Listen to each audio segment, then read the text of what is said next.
Assalamualaikum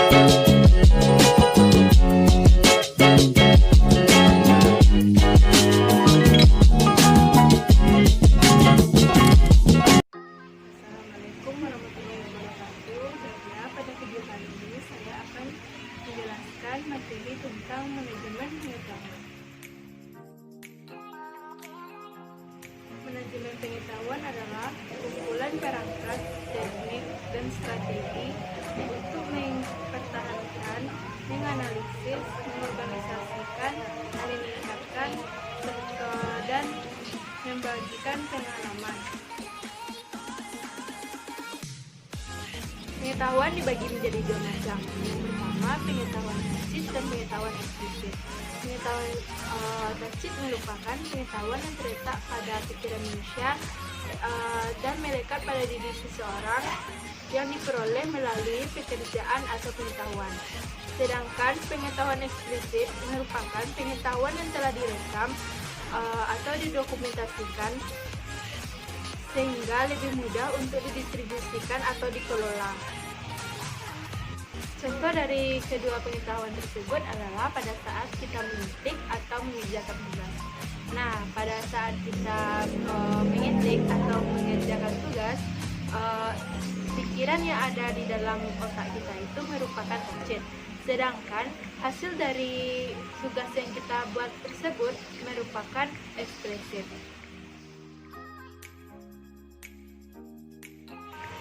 Elemen pokok manajemen pengetahuan dibagi menjadi tiga macam. Yang pertama, people, teknologi, dan proses. People atau orang merupakan bentuk dasar untuk membentuk pengetahuan baru. Tanpa seseorang, kita tidak akan bisa mendapatkan pengetahuan. Yang kedua teknologi. Teknologi merupakan infrastruktur teknologi yang standar, konsisten, dan bisa dibandingkan dalam mendukung alat perusahaan. Yang ketiga, proses. Proses ini terdiri atas menangkap, menyaring, mengesahkan, mentransformasi, dan menyebarkan pengetahuan dengan prosedur yang tertentu. Tujuan manajemen pengetahuan yang pertama, penghematan waktu dan biaya. Yang kedua, peningkatan aset pengetahuan. Yang ketiga, kemampuan beradaptasi. Yang keempat, peningkatan produktivitas. Dan yang kelima, munculnya pengaruh positif terhadap suatu perusahaan. Kodifikasi pengetahuan merupakan tahapan selanjutnya dari memperluas pengetahuan dengan mengubah pengetahuan tacit ke pengetahuan eksplisit, seperti suatu dokumen dan dapat digunakan oleh suatu organisasi. Pengetahuan merupakan salah satu metode atau salah satu langkah dalam siklus manajemen pengetahuan yang digunakan untuk kelompok, organisasi, instansi, atau perusahaan untuk berbagi pengetahuan yang mereka miliki kepada anggotanya.